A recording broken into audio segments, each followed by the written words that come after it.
Good people, what's up? What's good? You guys are listening to your favorite podcast, Connecting the Dots. It's your boy Caleb Smith. It's Kimmy Coco. And Kim, who do we have today? Very special guest. We have our special guest, Mr. Dean Yarbrough. Welcome. Welcome. Thank you so much for coming. We're so excited for this. This is exciting. So we're going to talk about some financial literacy information, Sure.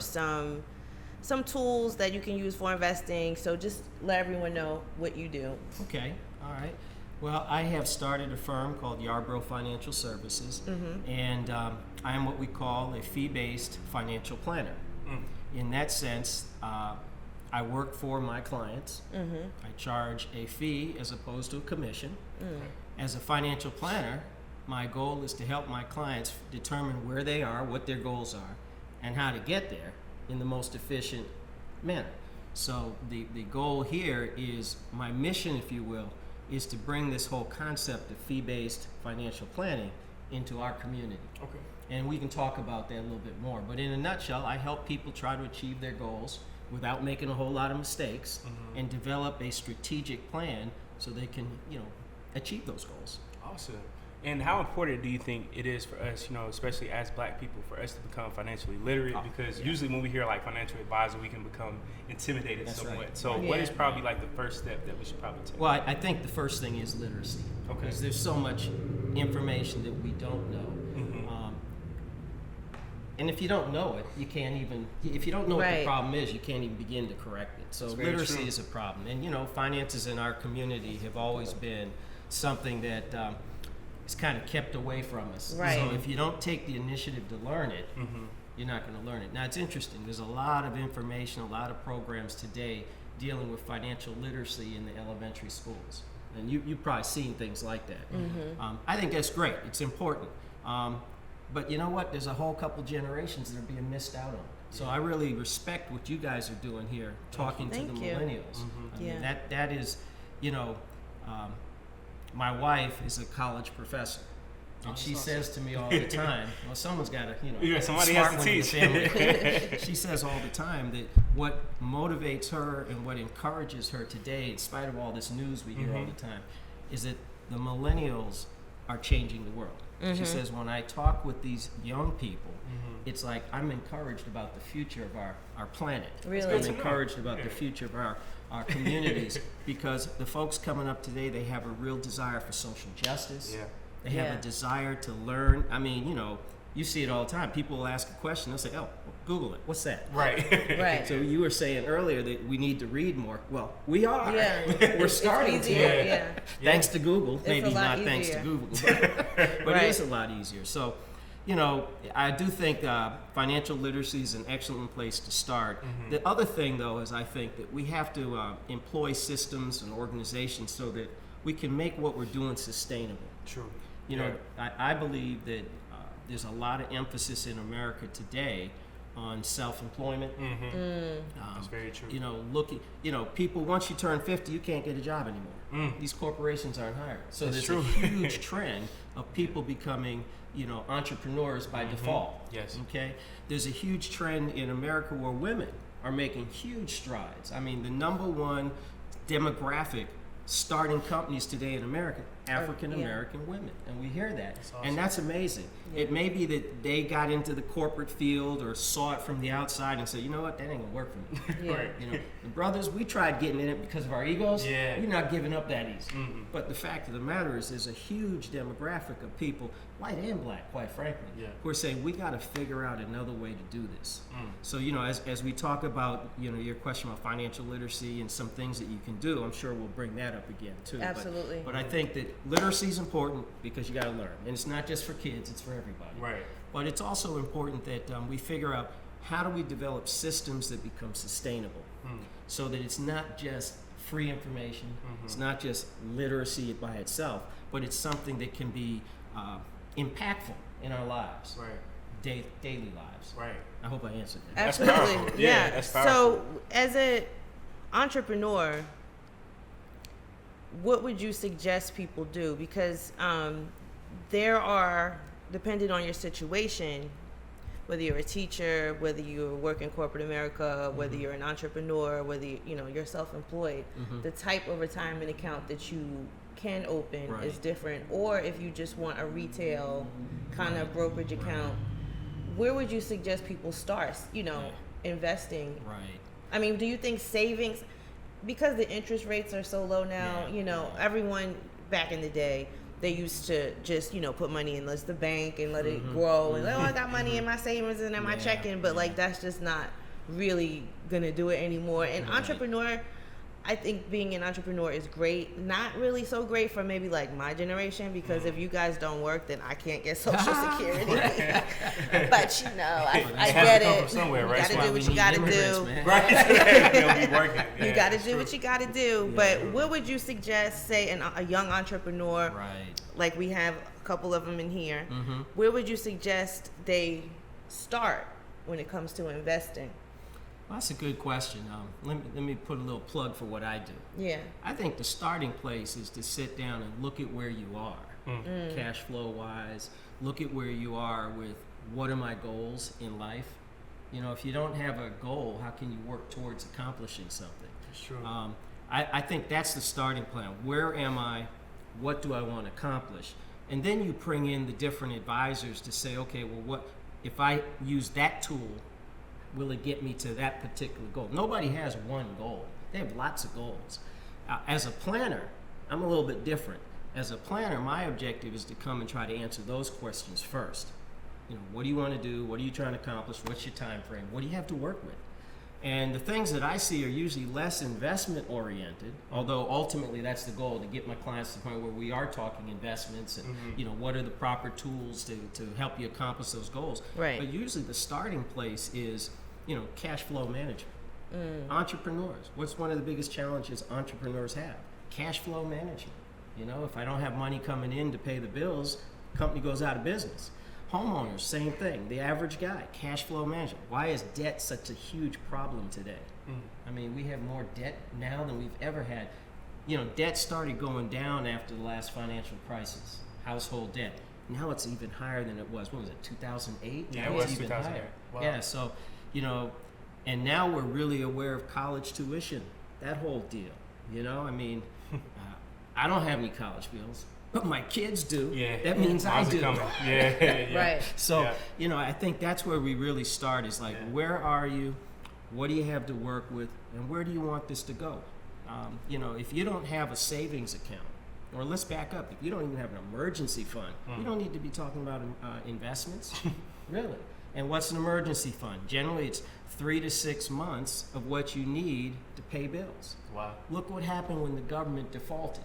How many, it was on the news That's every true. night. Yeah. How many Americans were that close to being wiped? Had to go down and get bread and handouts and go to local Yeah, churches. people were giving out food when the government shut down. We talked about that on a previous episode, and we were just talking about how many people were left out, and just because you have depended on the government. Same thing whenever there's a hurricane during hurricane season. Right, Kim. We always talk about how people just depend on the government way too much, and we already know the government. They're not hesitant in shutting down if they need to, if they're trying to prove a point, but that's not going to help you in your daily life. Right. So depending on what part of the country you live in, as a part of your emergency fund, the 3 to 6 months, it might be 3 to 6 months, one hurricane season where that could Wipes be, it out. yeah. That's true. And here in Atlanta, every time you have a storm, we have trees that fall and knock down power lines. Yeah, I didn't even think about that. So, That's happened to me before. when you think about emergency preparedness or financial planning, you should probably say, well, is it realistic? Have I lived through that before? Did my power go out once? How long was it out? And how did that impact my lifestyle? People rush to the supermarkets and they wipe out all the bread and the milk. Just before the news media goes crazy with it. But in reality is, if that happens more than twice, what did I learn from that? I really think that the planning aspect is critical to financial planning. So when you sit down with somebody in their, say, mid to late 20s, early 30s, do you really stress to them, you really should just be saving money right now before you start investing? I stress to my clients that let's look at where you are. Let's try to protect yourself from emergencies. Let's put aside some money based on what your lifestyle is. Let's build up some savings. Let's try to get a year's worth of cash. I know that seems, for a lot of folks, that's really hard. But it's about having a goal, and it's about sacrifice. The thing that he said, and you say it, you know, and it's just so matter of fact to you, Yeah, I know. is goal. Yeah. He said it 3 times already. So you really, really, really need to have a goal. And I have a daughter. She's in her 20s. She doesn't listen to me Kim might at start all. rolling her eyes. Because she doesn't listen to me at all. I mean, you guys probably listen to me way more than she does, but that's neither here nor there. You really have to have a goal. And in today's society, being a young person, we were talking about technology and blah, blah, blah. These phones are $500, $600, $700, $800, $1,000, upwards of, $500 to $1,000. Right, Then you right. have a subscription to the music you That's have right. to listen to on Netflix. your phone. Yep. Then you have to have a pair of $200-$300 sneakers. Like, Right. you Yeah. really, really have to think about making sacrifices Right. You do. for the betterment of your future. That's right. Because you want to look back and say, "Oh, I sacrificed then Yeah. for what I have now." And at the end of the day, these people, like, we always talk about media and how powerful it is, but at the same time, like, you have to think about yourself and your family. And these people are making millions and millions of dollars. They'll be fine That's right. without your $20. You know what I'm saying? That's Like, right. you have to think about how much $20 really could grow to be if you invested wisely. Yeah. That's right. Because you could buy like 2 shares of stock, hypothetically, for that amount of money. Yeah. And another question I had, and then I'm gonna shut up because No, I could be this sitting is here good, all day. you know. So when you do, get your goals in order, your savings, now you sit down. What do you think, under this current administration, under this political climate, is a good thing to invest in? Like, for me, the new thing that I see everybody go crazy about is cannabis stock. Yeah. Yeah. And because they feel like this country's on the brink of legalizing it, Right. do you think that that's a good thing that is going on right now? No, not at all. I think, again, prioritize your goals first. That's 4 times. Right. Think Yeah. about what you want in life and how you're going to get there, and make sure you're spending your money appropriately. I mean, if you say I want to send my kids to college, or if you say that whatever the goal is, you got to look at the behavior that's behind that. Yeah. So, a lot of people say off the top of their head, I want to send my kids to college. I'm going to open up a college savings plan. But they don't have any savings, but they're motivated because they love the kids. They want Right. to do right by the kids. Right. But they're not in a position to really do that. It might make more sense to say, look, instead of saving money for college, let's take your cash flow, let's carve out a couple $100 a month or every quarter, and let's use it for enrichment experiences with your child. You know? Right. That's financial planning. Yeah. Now, financial advisors, they'll ask a question like you just asked, how should I invest? But the reality is some people are not there yet.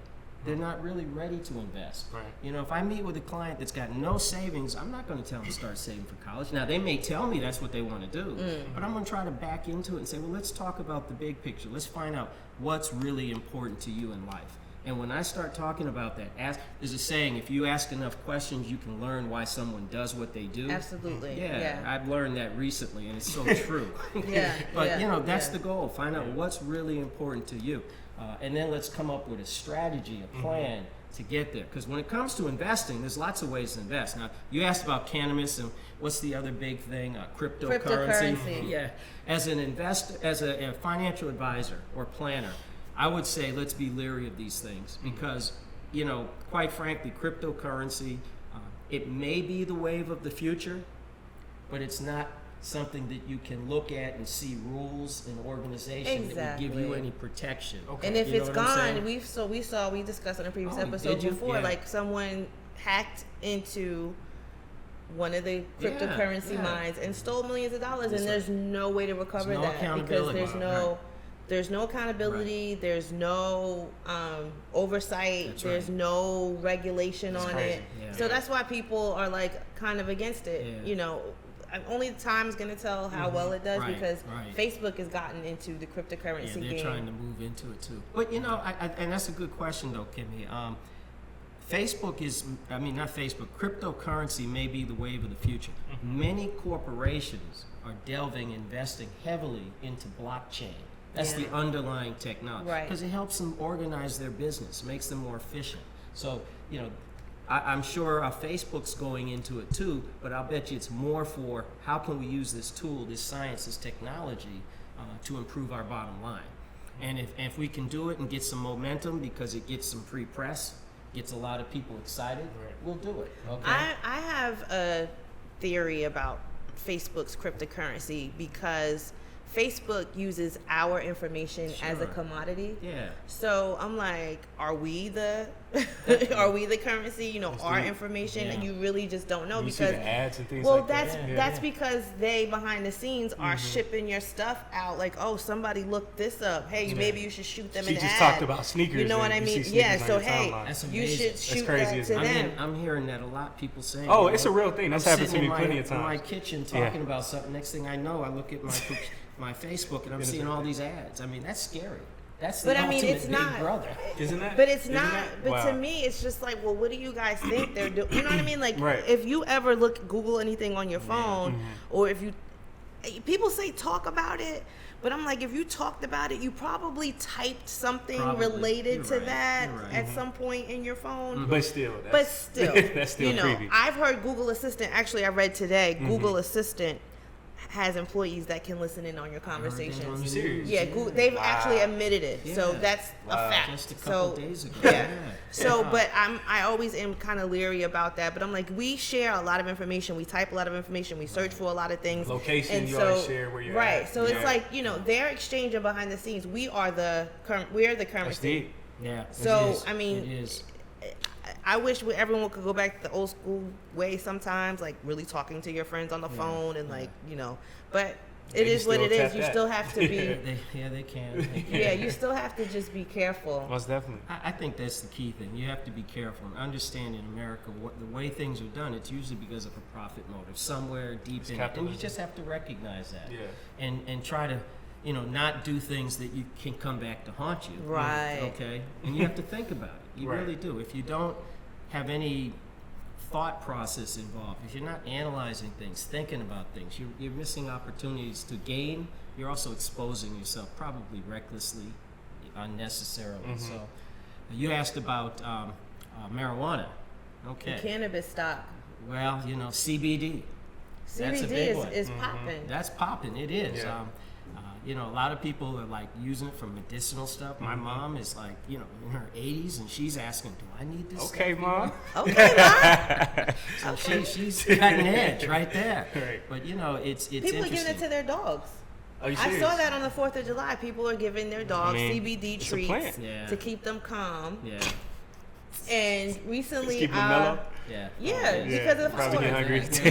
baby, the dogs are the ones that everyone cares about. As long as Right. the dogs are okay. More important than us sometimes. So, the dogs are they have a CBD spot right up there by my house. CBD, for those who don't know, is like you don't have to have THC in Right. CBD. Right. You don't have to get high. Use it for the medicinal purposes Right. without the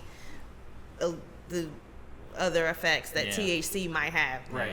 I don't have a problem with THC either. You know what I'm saying? Let me just put that out there right now. But you don't have to have that Right. in your CBD. So calm down. Yeah. Everyone, it's great. It's the pharmaceutical companies, I'm sure they hate it. Yeah. Right Georgia, now, Brian Kemp signed off on the law allowing it to be grown and sold here in Georgia. Right, So, right. welcome to the new millennium, Georgia. Right. Finally. And so you have to have your license, Yeah. and you have to know somebody, and you have to have woken up on the third day and risen from the dead to get involved. But it's still out there, and it's still giving opportunities. Another thing I wanted to show, and before we get in any deeper, talk about, I've worked in financial services for a while. Right now, I got out because I was like stressed out. So I applaud you for what you do. wow. But what you really need to have is somebody that cares. Yes. Because there are so many opportunities out here for a financial advisor to just come make money, scoop your money up, and be out because you really don't know about it. That was one of the things that stressed me out, because one of my first full-time jobs was at I forgot what insurance company it was. Equitable. Mm-hmm. Okay. I worked at Equitable Insurance Company. They've merged and grown or whatever. Yeah, but what they did was they gave, when they went public, they gave each person that had an Equitable policy a share of stock. Mm-hmm.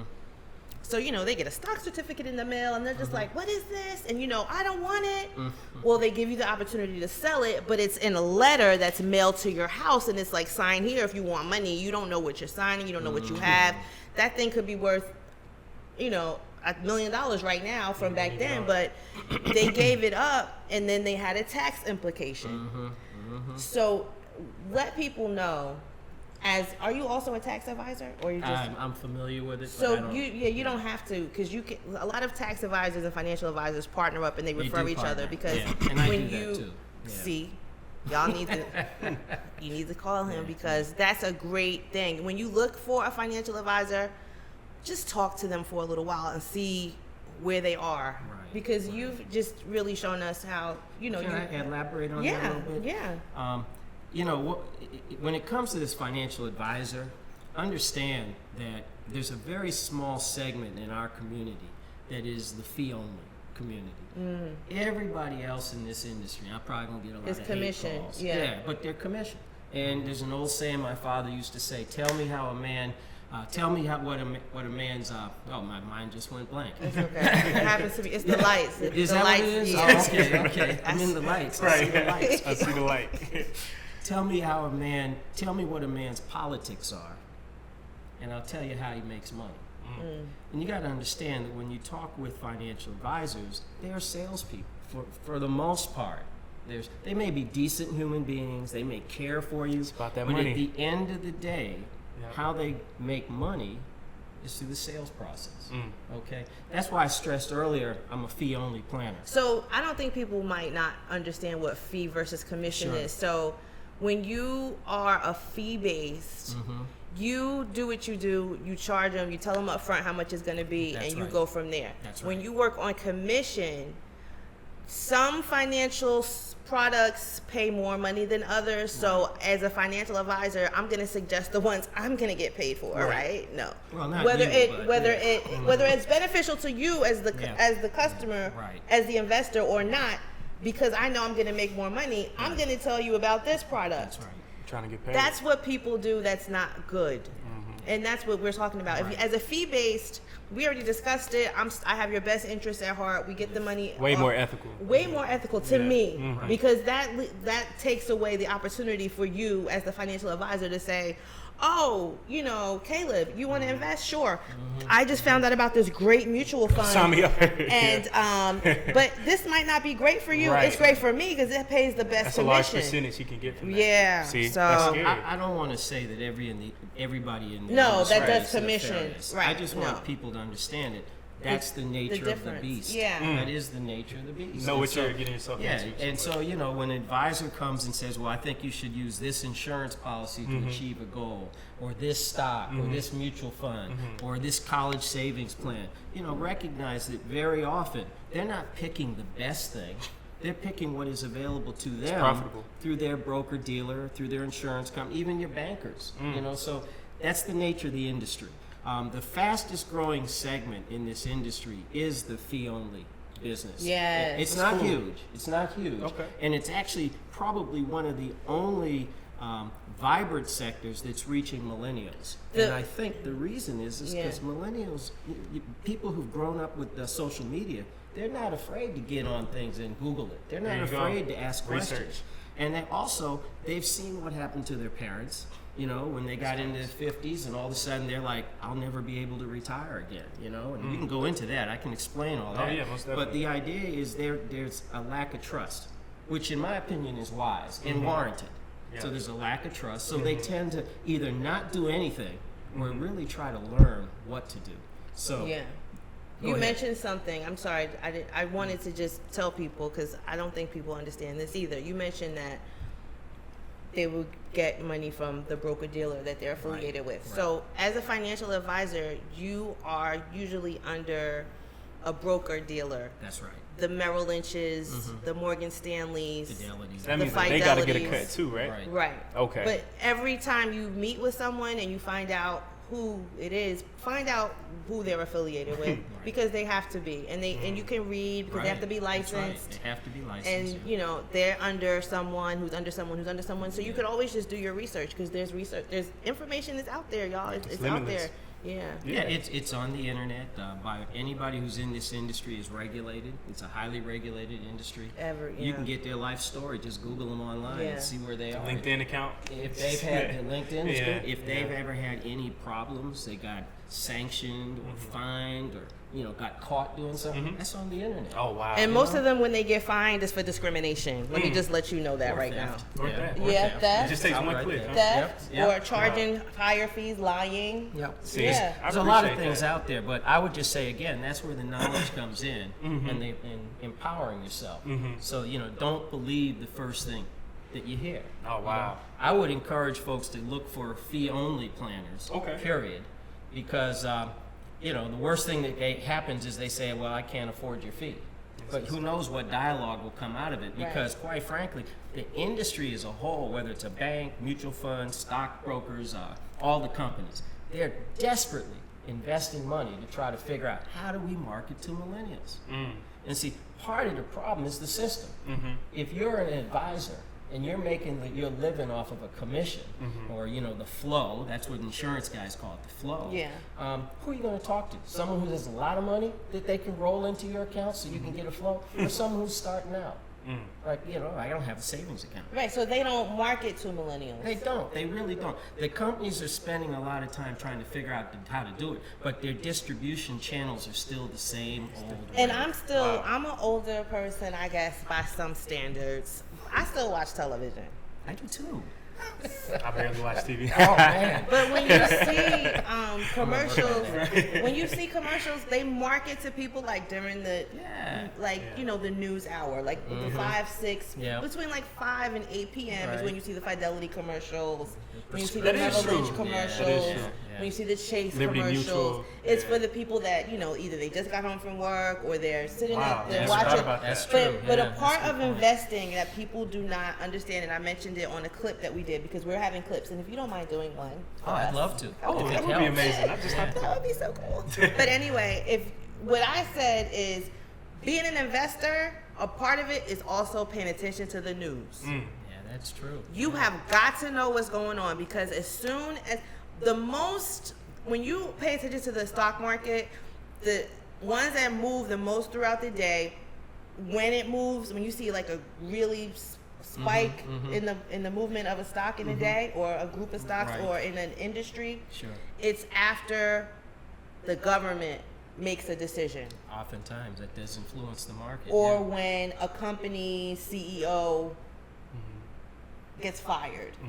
because now you News, can't yeah. trust the I mean, that's just like whatever. That's what the assumption is. Yeah. It's all kind of like gambling. I mean, it's not. It's really not gambling. Calculated I shouldn't have gambling. said that Yeah, in front of yeah. him. Okay, That's y'all. calculated. It's really not gambling, but you only could go by historical data to try to understand Right, what's going to right, happen right. in the future. So that's not, You're still gambling, eh, but calculated there's- though. there's Like not like blind in a bad risk way. and Yeah. calculated See, risk. there you go. right. Like that's not always a bad thing. It's not always a bad thing. Right. Yeah. right. So yeah, that's all I wanted to say. You really have to kind of pay attention. It's more than just like, I put my. It's not a savings account. Like Yeah. it's active. Yeah. It could be making money for you, or you could be losing money, and you don't even know. Yeah. Well, again, it's about that literacy, that learning curve. When you make when I identify what people's goals are, at some point I can also line up their investment dollars to the goals. Oh, So, for that's example, think of this: if I have a short-term goal, it doesn't make sense to put my money at high risk, like being in stocks. That doesn't make sense because if I need the cash and I want it to be there, and the market's like this. Well, remember, the old rule of investing is buy low, sell high. What most Americans do, buy high, and sell low. Right. If you ever put money in a mutual fund, watch the news and see that the nightly news, the stock market plummet, and your first reaction is, I got to get my money. you just lost money. I did that sometimes. Well, we all do. You know why? Yeah. Because Make mistakes. emotionally, You we're can't do emotional that. beings. Yeah. We're going to be driven more by our emotions than our intellect. Wow. We use our intellect to justify, support our emotions. Right. But that's why it's so important to have a plan, because when you have a plan of action, I'm investing in this particular stock or this particular fund, but I'm not going to need that money for 20 years. That's my retirement money. Well, if I have a plan, and I know when the market's going through its gyrations, I'm not going to touch it, well, that means I'm not going to lose money. And historically speaking, you know, if I had bought Home Depot stock like in the early 80s, by the late 80s or early 90s, You'd I'd be have a been a millionaire. millionaire. Wow. But who knew that Me, until it well, happened? I mean, I Right. didn't know, but Home Yeah. Depot was one of the companies that was in. You bought that? Well, I'm gonna No, I ask you didn't for- buy it. I didn't buy Ask for a it. check. I didn't buy Write me a it. I was. check, yeah. They were like right next door to me. Yeah, I worked yeah. at the stock Wow, transfer yeah, company yeah. that was Oh, doing the yeah. And Can't look been in the money game. Yeah, you were there. Yeah. I Look worked at Home Depot was right next to us. I think it was started off it was like $10 a share. That's crazy how Yeah. Yeah, stocks it was something. Now it's way up there, and we saw what's his name, Marcus was in the Bernie Marcus was in the news the other day. He makes so much money Oh yeah. off of what he built at Home Depot. He's that he giving can- it when he Well, dies. he gives a lot of money away. Yeah. He built some additions down at Grady. He's now saying he's going to give a lot of it away to Trump? philanthropic endeavors, but he is one of Trump's major supporters. So, you know, you got to ask yourself, does that make sense? Does it make sense? Yeah. But it is what it is. You know, my thinking is this. You do want to invest because over the long haul, stocks have beat everything else. Bonds, you know, money markets, cash, things like that. But you got to give them the right time, and you can't interrupt the process. Okay, there's a lot of investment vehicles out there, but if you know the rules of investing, and the simplest way to put it is buy low, sell high. The market just reached an all new time high. People are saying, well, should I get in now? Well, think about that. If the rule is true, and it is, buy low, sell high, why would I put my money in the market when it's at an all-time high? Yeah. I mean, wait it'll for go it back to down. correct. Well, Right. this is Yeah. another thing I want to ask. What do you think? What do you make of Trump's always bragging about how he's made the market so Yeah. well and Well- doing this and doing that? Do you think that because he's a businessman and other countries and other investors just Right. thought that he was going to make America great again? Well, but my study of history, I don't know if I'm right or wrong, but my understanding is there's a fellow named President Obama who dug us out of the hole, and when President Yes, he Trump came did. in, he just came in on top of what was already going. Established. He- Yeah. You know, I don't know if he's actually increased it or not. I mean, history will tell us that Right. answer. You know, I mean, on one hand, yeah, the market's up, and he's saying, look at the market to gauge how well a job I'm doing. I'm probably being a little too political here, but no, the that's fact what we, of the do, matter- that's what we Yeah. do every day. Yeah. Oh, good. I like Yeah. it. Okay, well, I'm right at home then. Yeah. The fact of the matter is, most Americans today are not benefiting from the stock market. Because Period. they don't they're not into They're not it. in. And yeah. the media says, well, they all got 401ks. Well, look, if the rule is true, buy low, sell high, and my money's in a 401k, which consists of stocks, well, it's high right now, and every time I put new monies in, every Yeah, I'm payroll, losing money. I'm buying expensive shares. Yeah. So what that means is that when the market does correct, and it always does, it goes down, I'm going to get hit hard when I get that quarterly statement. Wow. And again, it comes back to having a plan. So if I don't understand that, and the market goes down, and I get up on the phone and I call my brokerage company or my advisor and say, "Hey, it's down. What should I do?" The minute they say move something, you're losing something. Wow. So you know that's why it's so important to learn. It's so important to share information. You know, we're not going to all read stuff, but you know what? We all talk to each other. There you Yes. go. So as we share conversation. information, you know, we help someone else along the way. And if I can Absolutely, help someone yeah. along the way, I'm helping their family. And if Yeah. I can help their family, I'm helping our community. It Absolutely. all Steve. just ratchets it up that Yeah. way. So, Good questions, though. Yeah. I hope I'm answering them. You okay. sure Yeah, are. most You sure definitely. I are. want to come back to that marijuana stuff. Oh, You yeah. asked me about that. I have been doing a lot of research, both on marijuana and the cryptocurrency. Wait, let me pull up my brokerage account real quick. Let me say, Don't do that. Don't do that now. because I have need to been- see if I have any cannabis stock in here You before probably say what don't you're gonna say. yet. Most of the big industries are not getting into it because, it's like it's like the cryptocurrency. There's not enough regulation for them to do it. Oh, Therefore, yeah. they're not sure. You ever hear of penny stocks? Yes, Yeah, I always well- think about getting some of Well, those. the fact of the matter is penny stocks are a legitimate marketplace, and there are a lot of companies that go there to get their funding capital so they can invest and grow their business. But there's a lot of other stuff that goes on. There's a lot of manipulation. Those markets aren't as highly manipulated. And I think what we're going to see with cannabis is the same thing. Okay. Right now, CBD is legal in all 50 states. But the challenge is, while it's legal, the challenge is, are there any controls over it? I recently did some research on it. I went online. I was blown away with how much stuff was online. Everybody's saying, man, we can do this. We'll heal your aches and pains. Some of them saying we heal cancer. I mean, all this stuff. The government just sanctioned late last year 7 American companies that were involved in that CBD business because they said they were making such unwarranted claims. They couldn't prove their claims. So what I'm thinking is there's a lot of marketing hype. Yeah. This is You think America. that's what the market is? This is America. Yeah. The market's not in the market. The Yeah. market's not in that market because they're not investing in it yet. What we see, though, is a lot of salesmanship going on. And let me just share this with your public who are into it. A lot of people are into it both for medicinal purposes or interest or what have you.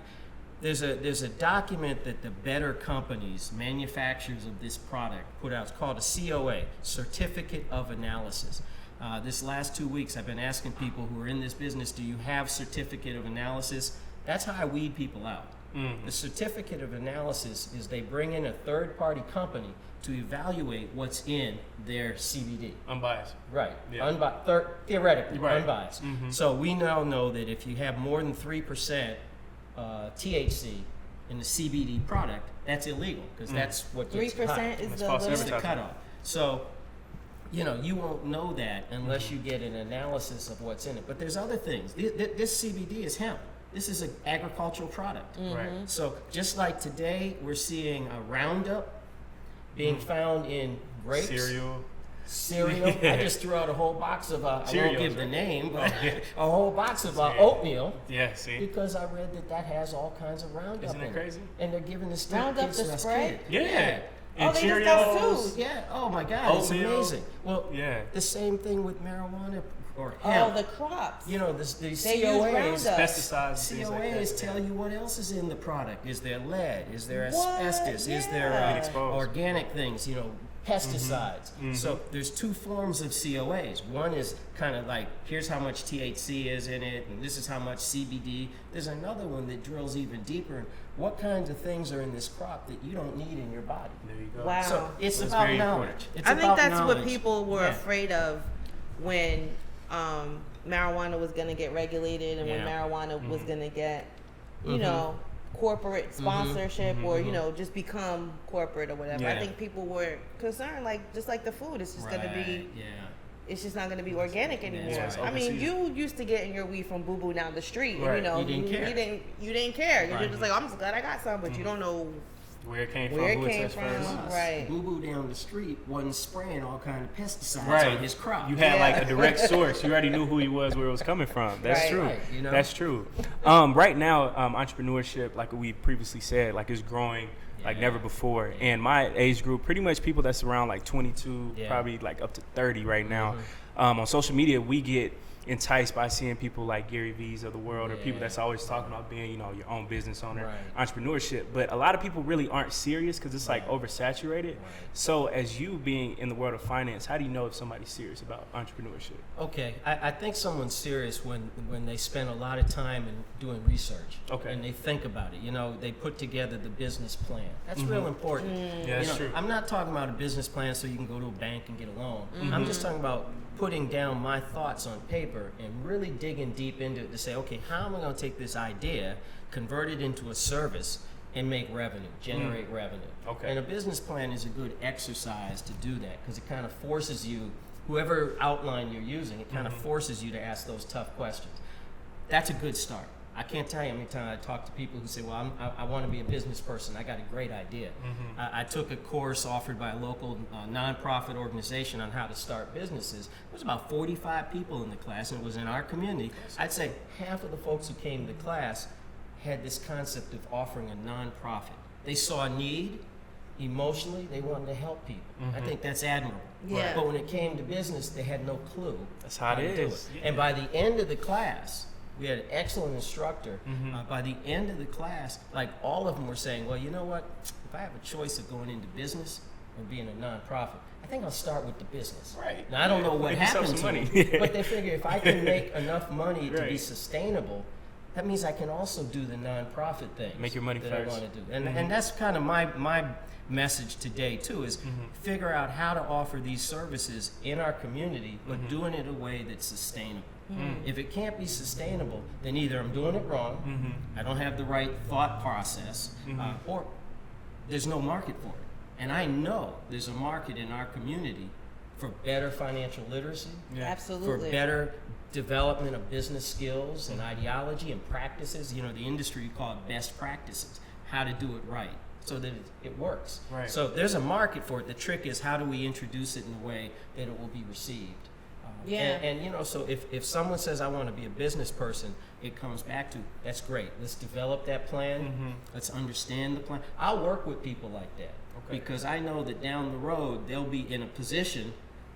They'll have the attitude of saying, okay, I know that as a business owner, I can't do everything.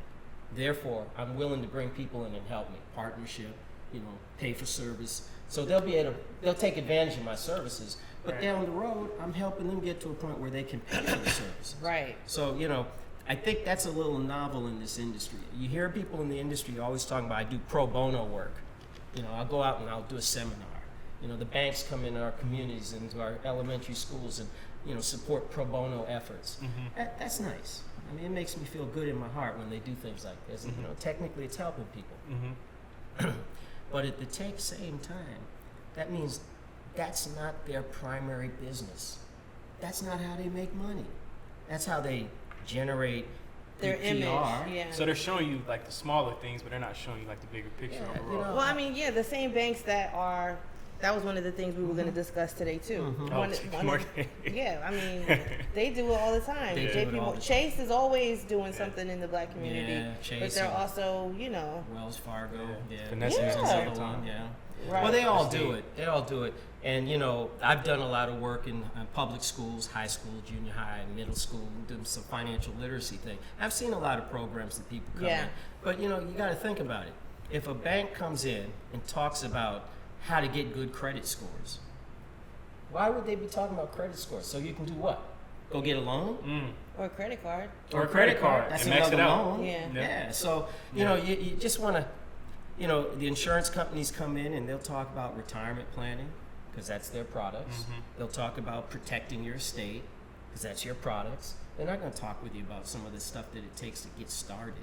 So, you know, I just say there's a huge opportunity in the financial services world to change the metrics, to flip the script, if you will, and say, let's address what people need now.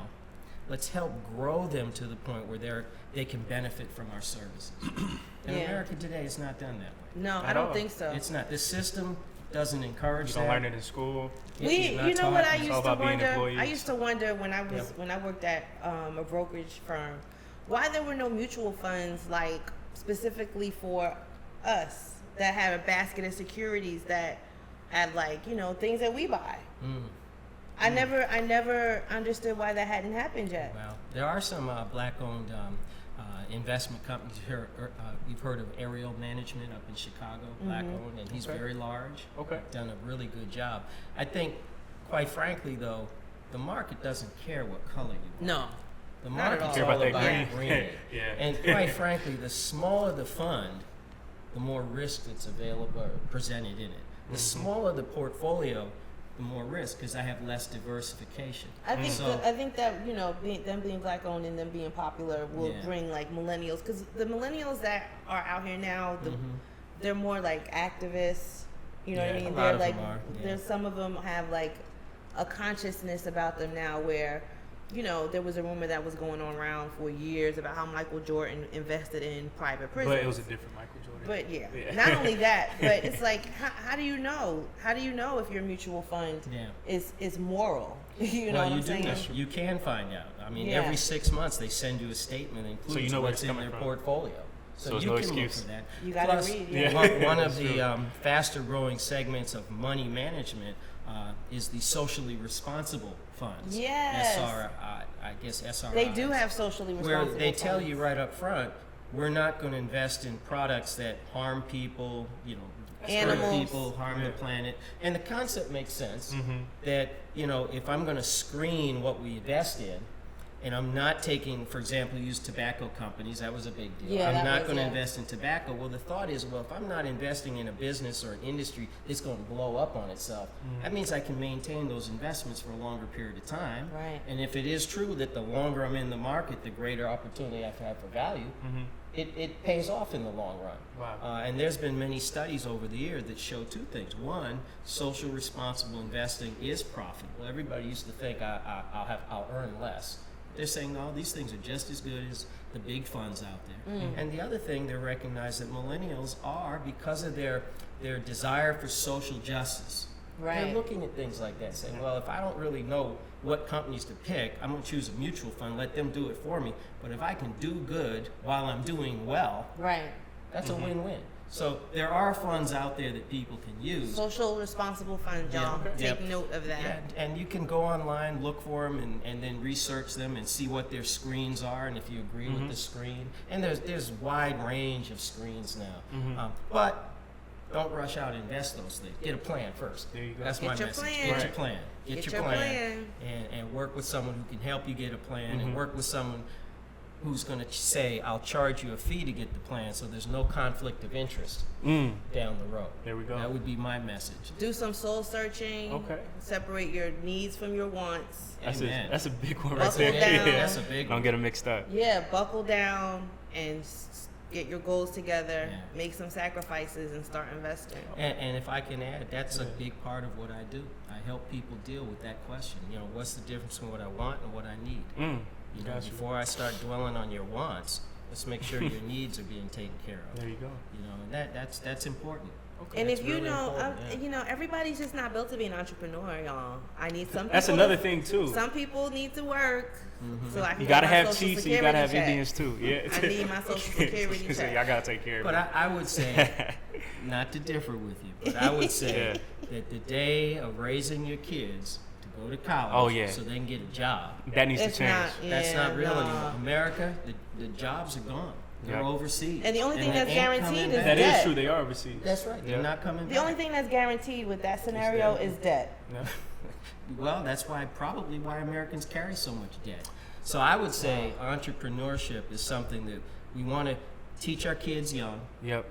We want to, I don't care where you are in life, you should be thinking about what am I passionate about and how can I use that to generate some revenue. I know a young man I just met a couple months back. He had a traditional career path doing marriage counseling. Great guy, really deep guy. But he decided that, he wanted to get away from that and start his own business, and he wanted to be an entrepreneur. So I don't know where he came up with this idea now. Can I give his name on air? Yeah, sure. Atlanta Fresh Cans. Send out a note to him. I called you out. Shout out. Called me. What did I tell you? That's a shout out. I'm learning. That was a shout out. Shout out to Atlanta Fresh Cans. That was a shout out. Because he's figured out that, in Atlanta we got the big Herbie Kirby's. And the city picks them up. All the counties have them. The city picks them up once a week. And sometimes it's hot in the summer here. Sometimes those Herbie Kirby's, if you keep them in the garage, they can create a particularly pungent odor. So he says, but you know what? I can go and clean those things. So he has a truck, goes out to people's house, 2 or 3 minutes, he cleans them out, puts a nice scent in, and bang, he's done. Wow. That's a business. There you go. He's generating revenue. Wow. It may not be glamorous, But it's still Hey. something. but it's a business. And he says his passion is one day I want to use this to hire other people. See, So business owners, That's nice. not only can they develop the skills and the resources to take care of their own, but they can help take care of what we need in our communities, which is jobs. so do you think for parents, because usually Definitely. my parents and my friends' parents, like they always made sure that we were going to college. So in Right. high school, middle school, you had to have all A's and B's, and they had money saved to go to Howard if you want to go to Yeah, Howard, Georgia right, State, right, Morehouse, right. wherever. So do you think it's smarter now for parents to use that money for their children start off businesses and things like that? Because could that same 40, 50,000 go towards Yeah. Well, that's know, a your tough own one. business. That's a tough I mean, you one. have to know depends. your kid. Right. Every kid And see is how they not, are. Yeah, yeah. Mhm. Every kid is not. Some Right. kids really just need to go to college. Facts? Yeah. Yeah. Because they need to get some life experience. Mhm. They need to Right. Learn how to more. mature. Right. Yeah. You know, they need to just get that exposure to Right. an outside world Right. first. Right. And then some kids will benefit from going to college. I mean, you still have to go to college to become a lawyer, Yeah. or a doctor, or a scientist, or to get a PhD. Absolutely. So I mean, college still is need still those. yeah, college is still an important thing. Most but, definitely. But I think the assumption that that's the way it will The be, only way to go. It's Yeah. not. Yeah. you know, we need to been really proven. challenge that, because the cost of college is just wow. I mean, we got kids. I read in the paper just a couple weeks ago. There are young people today who have completed college, came out when there was no jobs, a recession, went back to college, got their master's degrees, their PhDs. Now they're leaving America because they cannot live and pay those college loans. Think about that for a That's minute. crazy. Wow. You went to college, you amassed a lot of debt, but you did what you were supposed Go to back do. to mass even more. And then you have to make a tough decision. Say, Yeah. you know what? I'm going to leave America, my home. That's I'm crazy. going to go overseas. All you know. Which means you can't come back because those college loans are still there, growing, earning interest. So unless you get rich overseas, that's it. You are basically, that's you know, scary. what we create in America is a reverse migration problem. Hmm. Instead of bringing people in, we're actually getting ready to send our kids out. Immigration Yeah, with so an E. I would say that, you know, this is where planning is so important. Mm-hmm. Planning at the earliest stages. And Yeah. there are people, there are resources out there that can help you, you know, go through this stuff objectively. Mm-hmm. You know, they're not going to all sell you something, Right. but they can say, this is the service I'm trying to help you with.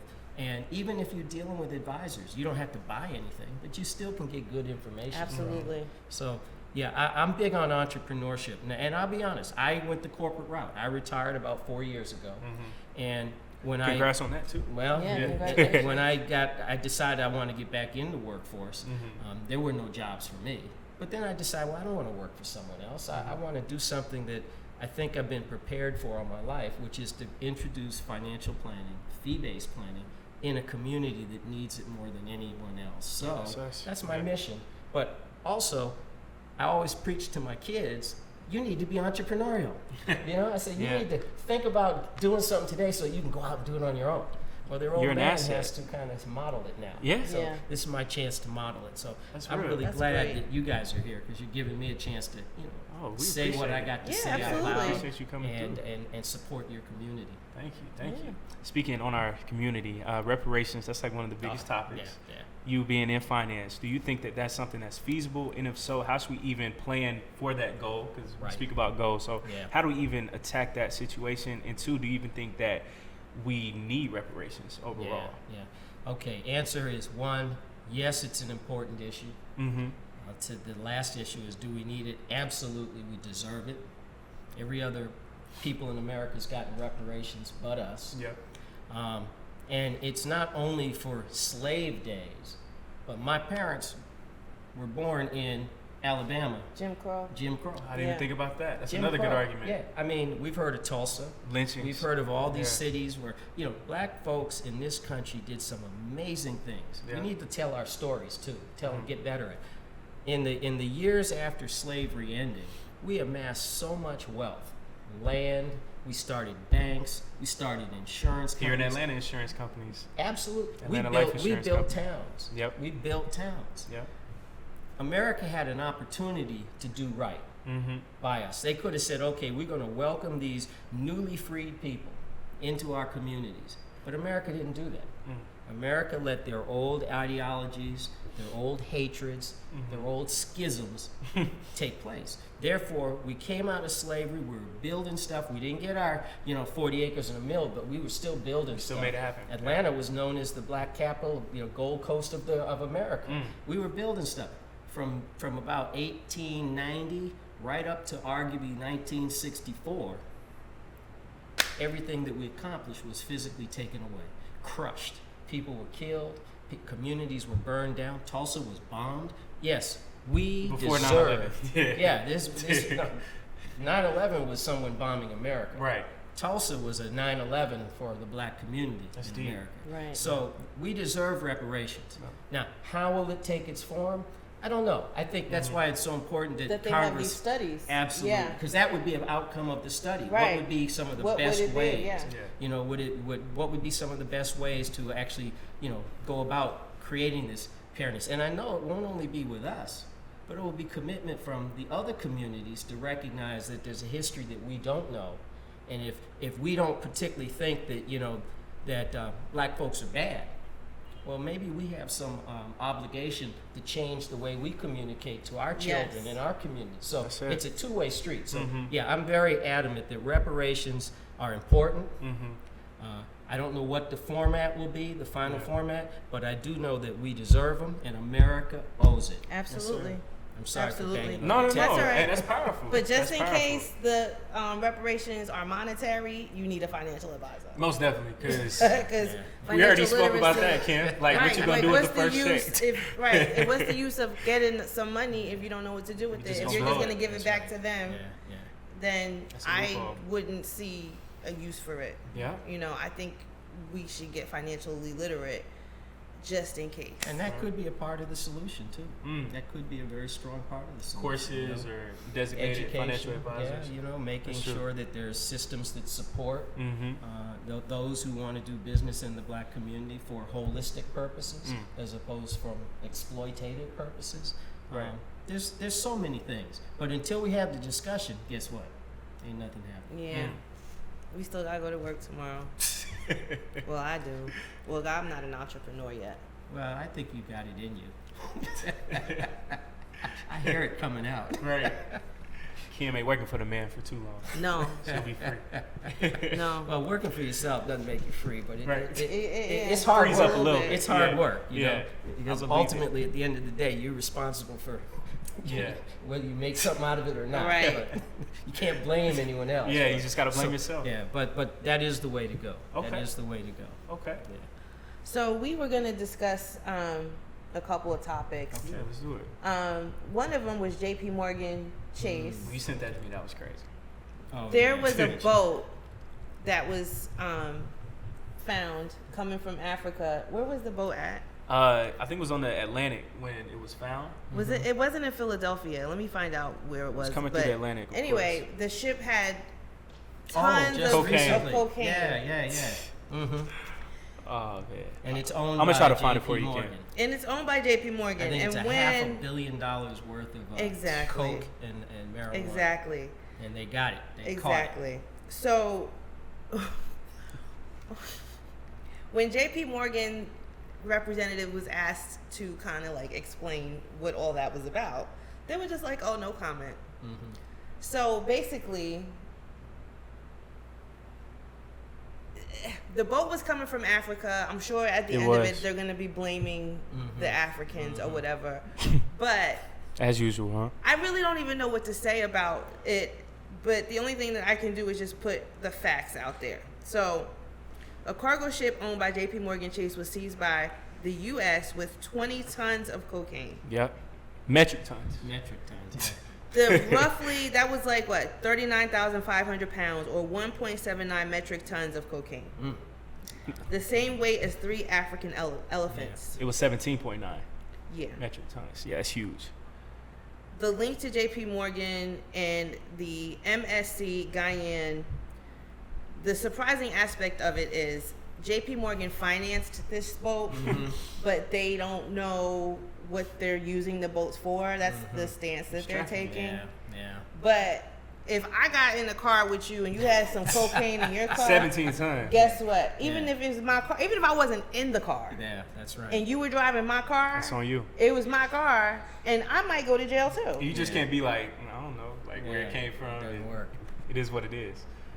Like, you can't It's gonna put be it off. interesting to see how this all works out. I have little to no faith in. We already know how it's gonna work out, Kim. Yeah. I think it's just gonna go away. Here today, gone tomorrow. Yeah. And I think last week. What's gonna happen to all that cocaine? Oh, it's about to get distributed. Because think about this, with the cops, one of my favorite movies, American Gangster, the cops, people They're sleep laughing on at that. me because I asked that question, but I'm just like, Cops take that dope too, and that's what people don't understand. Like, it's about to get sold. 17.9 metric tons is not going inside of inventory. that's that work. Like, that's common sense. That is Yeah, that's like too much money. all the work. Well, if it gets confiscated and sent to a place where they hold it and doesn't get distributed, that's good, because the less of this stuff on the streets, the better for us. Right. I'm not surprised that behind every major event there is some corporation, there is some intense governmental involvement, Right. Because they sponsor the laws that allow this stuff to happen. Lobbyism. Okay, so I'm not really surprised. I don't know what will happen with the coke, but I think the message is that we need to be looking at our communities and taking Where's this stock. stuff? Yeah. And look, we don't build guns, and our community's flooded with guns. Think about that. A lot of people don't have passports in our community. Marijuana is Yep. legal in Canada. It's legal in a couple states now. But how many of your colleagues or your circle of referrals or network are out in Oregon growing pot right now? Hello. That's true. We just have to really take stock of what are our goals, what are our priorities, and try to make sure we're doing the things that build a stronger community. Another thing that happened last week, there was another topic that we were going to talk about, which you brought this up. So, Jerry Epstein. Oh, yes. Me and Jay Black, members of the Faithful Black Men Community of America, recently I played. I want to join that group. Oh, yeah, always. We always taking applications. Everybody wants to be in that group, but you got to show and prove. But since January, us and Kim, we were having not a heated discussion, but a nice debate over the R. Kelly situation, and we understood where Black women were coming from. Right. But I think as Black men, our frustration was coming from what he did was crazy, but at the same time, we got Harvey Weinstein over here. What's the guy, Woody Allen, who married his adopted daughter and moved to Sweden or France? Sex trafficking, especially It's for a minors, huge issue. it's a huge market. Right. Yeah. Especially here in Atlanta. The government, Jerry Epstein, he's been known to hobnob and goober smooch amongst the president. It's crazy. He had the most expensive apartment in Manhattan. It was $77 million, right? Yeah. Wow. He got caught this time trafficking minors or sex trafficking. I don't care what color they are, and this was the part of the discussion where the heat came in. I don't care what color the person is. They're doing wrong, especially when it comes to women, especially when it comes to young girls. Right. The time that we're in right now, we kind of like make light of it. We joke about it because R. Kelly's been doing it for so long and getting away with it. And, I'm always going to speak up for women. I'm going to always speak up for young women, and I'm going to speak up for teenagers. The government, the same with drugs for men. They, all of a sudden there's all this cocaine on the street. All of a sudden there's all these guns on the street.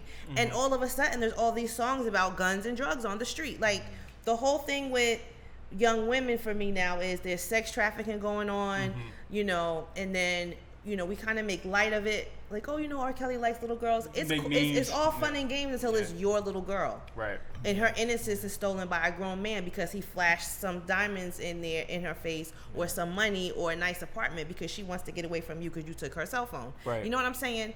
Like, just to make it like something that is mainstream is what I don't like. Just like the music now. I was watching the news the other day. They arrested a 14-year-old girl for prostitution. Like, she was 14. She probably wanted to be a hot girl this summer because that's the new thing everybody is saying on social media. And Kim, what's so crazy, me and Sid, we were just having that same conversation. It's crazy that the people that's projecting these messages, per se, like the Meg Thee Stallions about being a hot girl summer. I love her, she's great, but she has a boyfriend. Or the city girls, people, Young Miami, she just got pregnant by somebody. But these are the women telling you, take a man's money, scam, do what you got to do. But then they got a family at home, and they're telling you to do something completely opposite. But this is what I'm saying. Right. Is there a coincidence that whenever there's something going on in the street, like, is art imitating life or is life imitating art? It's That's the what I other don't way around. understand. Yeah. Sex trafficking is huge. Every female rapper that's popular right now is a stripper. Every female rapper that's popular right now is like, just have sex with dudes, take their money, move around, be at the club, like. So 14-year-old girls now are like, hey, that's what I want to do. My parents are never going to let me do that. How can I do this? You know what I mean? Like, I don't get it. I don't get how people still haven't seen that. Sometimes the music industry starts to be a commercials for the government, for the destruction of our people.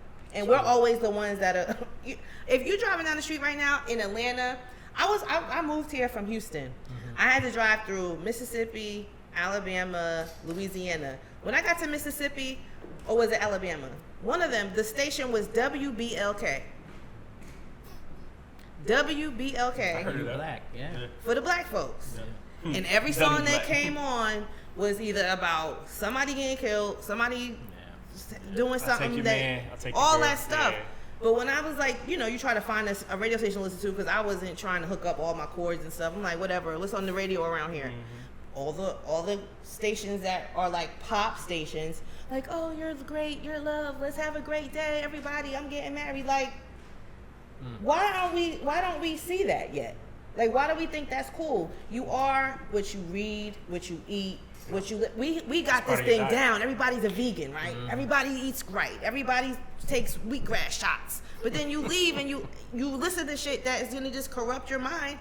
What's it gonna do if your body is healthy and your mind is not healthy? You can't have one in the opposite. I'm over it. Yeah. So you might as well eat a hamburger. So how do we control our spending power to not really fund institutions when it comes like this, when it comes to music that we don't support? And how do we support using our money when it comes to people that probably portray the messages that we want to hear? Because usually when it comes to black independent artists or black artists that's up and coming that speak about something, they usually don't get the financial support from us. So how do we support these people? Can I take a shot at that? Yeah. I think what you're doing is a good solution right here. Yeah. You're out here focusing, you're not going through the traditional media, so your messages are not being conformed to fit the advertising model Agendas, or what have you. And you're out there talking to the folks that you're concerned about. Yeah. So I think it's about, having open lines of communication with the people that really need to hear, and we'll listen to you. That's the start. That's how it starts. As far as spending the money, I'm trying to think of the fella's name. It won't come to me right away. But he went on the radio, he went on internet and said, it's last year, black folk, go down to the black banks and open an account. Oh, Killer Mike. Killer Mike. Yeah, Killer Mike said that. And you know what? I ran into a banker. He said, we don't know what happened, but that particular day, we had people lined up outside. Yeah, Jay Black was telling us that. Money, and they were opening accounts. And he said it lasted all week. We had to bring in extra people just to handle the rush. That's great. And that created jobs. That created jobs. It took money and put it in places in an institution that said, well, we're going to lend it back to our own folks to buy homes and start businesses. So, we have total control of where we spend our money.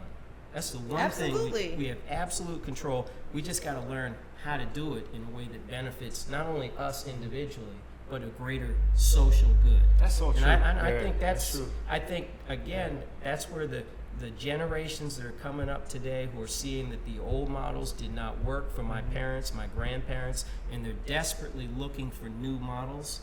That's where my hope is. That's why I want to focus on helping millennials. I mean, my natural market would be baby boomers, because that's who I've always dealt with. But there's so much potential for how we can change the world, change our communities, and just do it in a way that, we're all facing a huge threat today that goes beyond color, the environment. If we don't change the way this world is going, the temperature and everything. We'll be like the dinosaurs. The cockroaches will survive, but we'll be gone. So yeah, they will. Wall Street Journal, they just had an article about that, and they were saying that I think New York's weather, it'll be like ours by 2050. So ours will switch with theirs. Yeah. So Georgia would have New York's weather. In New York, they would have ours. That's wild. Yeah. I mean, look at what's going on today, and tell me that's not influenced by climate change. I mean, what's going on down the Mississippi Valley, New Orleans is about to flood. I mean, this is like, if you look at that stuff and say it doesn't exist, you know, your head is in the ground. Right. If you look at the scientists who are saying, you know, this is real, we got to do this, we got to stop doing that, and you listen to the politicians who say, well, no, they're just, no, that's not the way it is. Well, come on, people, we know what's going on. See, one of the things I believe is people are smart. People intuitively want to do things that do make sense. Not everybody, but a lot of them. So nobody likes to be sold anything, whether it's a financial product or a bill of goods or hype. You know, nobody wants to be sold. We just have to do a better job helping people say, okay, well, let me ask the right questions. And I think you guys are in the media. You have a great deal of influence on that discussion. The one last question from me, and you guys can have it from here because you know I talk a lot. No, we listening. Do you think that what do you think of the 200 million people that are running for president now on the Democratic side?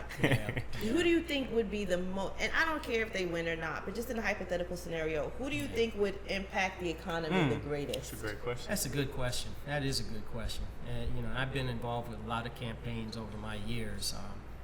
This is kind of an unprecedented time. 22 is it? We're down to 21 candidates. Well, Tom Steyer recently jumped in. That's right. Yeah, so and, you know, the one dropped out and then he came in. So we're still ready. So we need to evaluate him and, you know, see where he comes from. I mean, I understand he's very wealthy, but we need to know how he made his money. What's his commitment to the black community? What's his commitment to the environment? We need to dig a little deeper into that. I do believe that this process will weed through a lot of folks. You know? And I think that as the black community stands, we're very important in the process. So we have some say. We have some say. I think that we can increase our say to the degree that we can get people to register and become empowered to be a part of the process. May not guarantee the solution we want, but at least if we're at the table or if we're involved in the process, we can influence the process. It's going to be interesting. I'm not prepared to say who's going to win. I'm leaning towards the progressives because I know that America needs some really fundamental change. You know, I like what this Tom Sayer said. Tom Sawyer. He's back to life. Yeah, he's making us paint the fence. I like some of the things he's been saying over the last year or so. But, you know, again, I don't know who he is. What's his name? Andrew Yang thinks that he wants to give $1,000. He wants to give $1,000 a month to who? You know what the criteria was? Over 18. Oh, that's me. See, I told you need to talk to Yang. Yeah, I like Yang. Now, I don't know if he's got a shot, but I like him. And Lord knows I could use the money too. And if other people can get elected president promising, ludicrous things, I think he's not ludicrous. I think they do it in Alaska right now. He brought that up. He says a number of European countries do it. And my belief is this. If you've got these big internet companies that are generating so much wealth for their owners, and they don't even have to pay taxes. That's scary. Amazon doesn't even pay taxes. I do believe in a democratic society. Yeah. And when you got businesses who have figured out how to take advantage of that, and they're basically just replacing human workers with automation, technology. Well, I say, well, you know what? You would not have had a chance to build that business if you were in some other countries. So the fact that you have been able to be so successful, I think you got to kick in some. Yeah. You got to kick in some, and I like $1,000. Yeah. See, I told you, Yang is the man. That's two people in my family. See, that's it. That's $2,000 a month, $24,000 a year. I can do that math all day long. See, that's an extra $24K. That's it. That would work for me. But we'll see. We'll see. We'll see. Growing up, one of my biggest pet peeves was seeing athletes go broke. Yeah. Because it never made sense to me, seeing that we're talking about $1,000 a month. Yeah.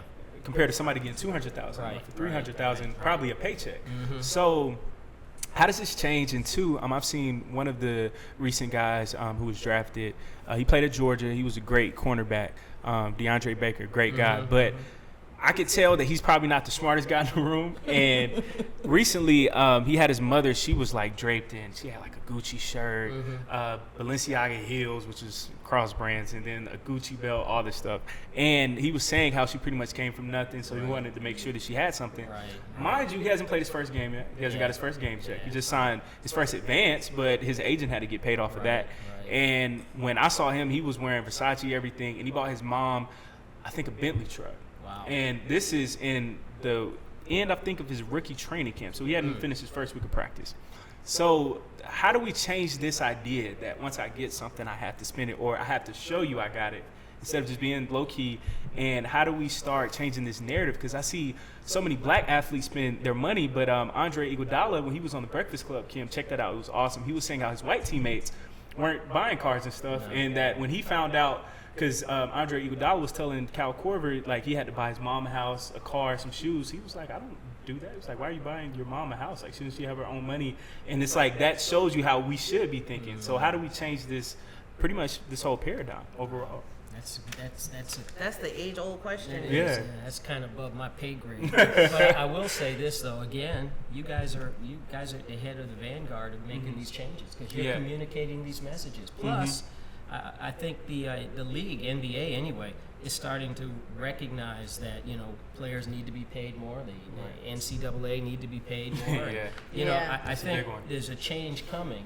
I think part of the change is also that how many of these athletes, you know, I could speak more to basketball, but how many of these athletes now are coming from a family of athletes? Yeah, that is starting to change. You know, and that changes. The kids are not out there doing it on their own anymore. Coming from like a bad neighborhood, and they feel like that. Well, they may be from a bad, tough neighborhood, but the fact of the matter is, they're coming out with someone who has their best interest in mind, who's giving them counsel. Who's been there. Right. I mean, part of the problem is the whole agency system. Yeah.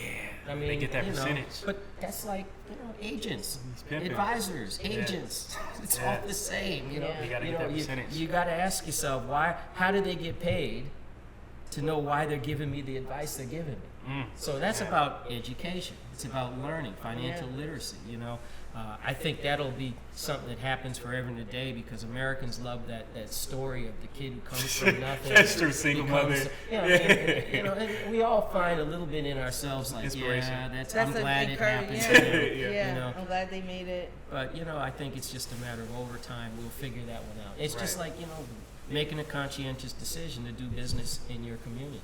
It's the same thing. You know, we along the way, if I do it and talk about it, and I can influence you to do it and talk about it, and it's going to change everything. And you guys have the mic, so when you speak, thousands of people are listening to you. That's how change gets started. Yep. Wow. I'm an optimist. Yeah. I don't look for overnight solution, but I believe these are baby steps that will ultimately lead to a long distance race. That's true. Absolutely. Wow, that was powerful. I learned a lot today. Thank you so I much. I learned a lot too. Yeah. What was it? I gave a shout out? Yeah, you gave a shout out today. His very first one. You gave a shout out. His first one. Yeah. First of many. Right. So we're gonna wrap it up. Does anybody else have any questions? Anybody want to know anything? We have a financial advisor in the house. Anybody need to know how to spend some money, save some money, invest some money? Well, you have a website? Yes, I do. It's YarbroughFinancialServices.com. Okay. And I will be coming up with the Instagram, Twitter, all that, because I'm working with a young man called A Kid from Ohio. Yes, sir. Marketing genius. He's helping me put this together. Remember, you know, when I was in my career, they didn't let us use this technology. They were afraid of us to use it. Yeah, everything's changed. It's starting to change. Yeah. It's starting to change. And for me, it's kind of like a serious catch-up game. You know, Instagram, Twitter. I didn't even know what these things were 2 years ago. You gotta use all that stuff. So I'm learning. So I'm getting he's holding my hands as I go through the process. Well, that's good. That's the power of networking with folks and the power of seeking advice. That's it. Networking. Yeah. That's so the biggest just a thing. kid from Ohio marketing. Yep. Curtis Carmichael.